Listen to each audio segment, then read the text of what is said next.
It's time now for our Athlete of the Week here on Mid-Minnesota Sports, and it's presented by Diamond Point and Sauk Center. And with us right now is Katelyn Durbin. She is the pitcher for the Sauk Center softball team. So let's talk some softball, okay? All right. Let's start out, first of all, though. Tell us about your family, okay? My mom and dad's Joel and Pam Durbin. I have one brother. He's graduated a couple years ago from Sauk Center now, so that's about it. And what's he doing? He is working at Filling Trailers right now, and then he's also going to school in Alec for welding. Okay, real good. Let's discover how you got going with softball. How did you get started? How long have you been playing? And how did you become a pitcher?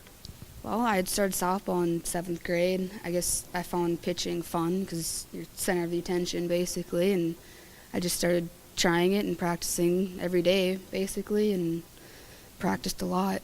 So, do you feel that as a pitcher in softball, do you have to have kind of a natural ability to begin with and then work on it, or how does that work?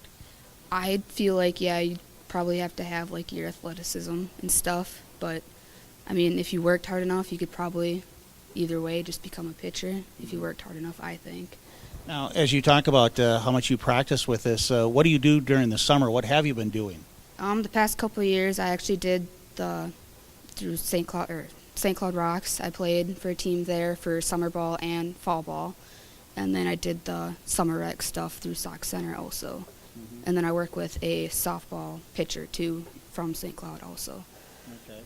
And so being an athlete, I know that we should also mention, too, what other activities are you involved in? Just volleyball and then FFA through Sauk Center. All right, real good.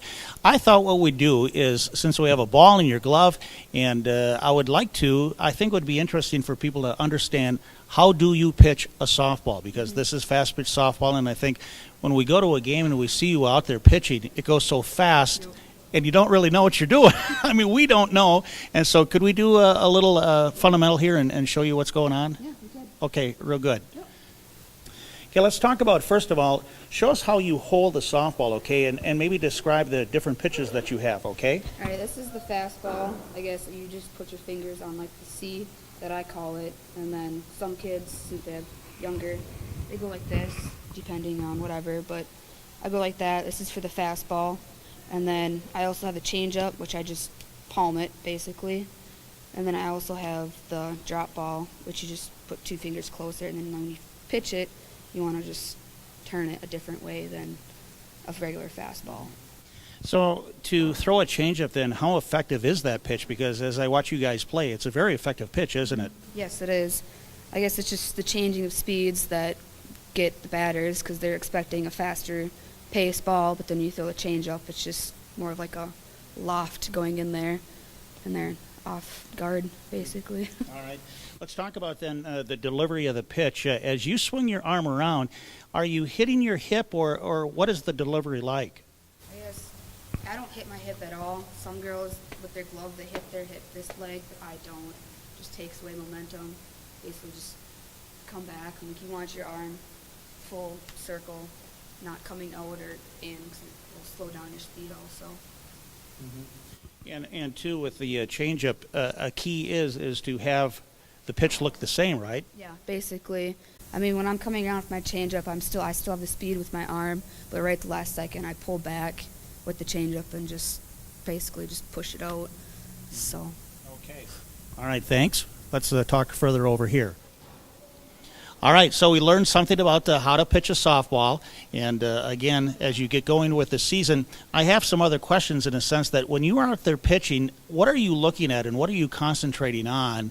Are you looking at the hitter, where the catcher's glove is, the plate, or take us through that process? First, when I first get on the mound, I guess I look at where the batter is positioned, because then I can determine if I'm pitching inside or outside, high, low kind of thing. And I kind of watch how the batter's swinging while they're warming up also. And then I also look at the catcher to see like where if she wants a special pitch, wherever she wants it. And then basically just go off of the catcher mainly, I guess. So. You know, now the last couple of seasons you've had Liz Ellens as your catcher. Now this year you have a new catcher. Talk about her, and how important is it to have a good catcher behind the plate? It's very important, I think, because if you throw a bad pitch, you want to make sure that the catcher will be able to catch it. And Liz did a great job last year, and I think Amanda Calzer this year will step up her game and do the same exact thing that Liz did. So. You know, another aspect too, and I guess I'm making the comparison to a baseball pitcher to where they throw a game, they have to rest. That's not necessarily the case in softball, is it? And why not? I guess I've heard that pitching underhand is better for your shoulders, just better movement, I guess. But I guess I don't really know why. Like to the St. Cloud Rocks, I've pitched 3 games in a day, and I was perfectly fine. Okay. So. Well, all right. I guess it's just building up that stamina too, right? That too. Yeah. Yep. Okay.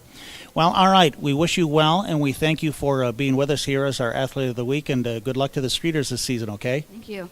All right. That's Katelyn Durbin, who is our Athlete of the Week, and it's presented by Diamond Point in Sauk Center.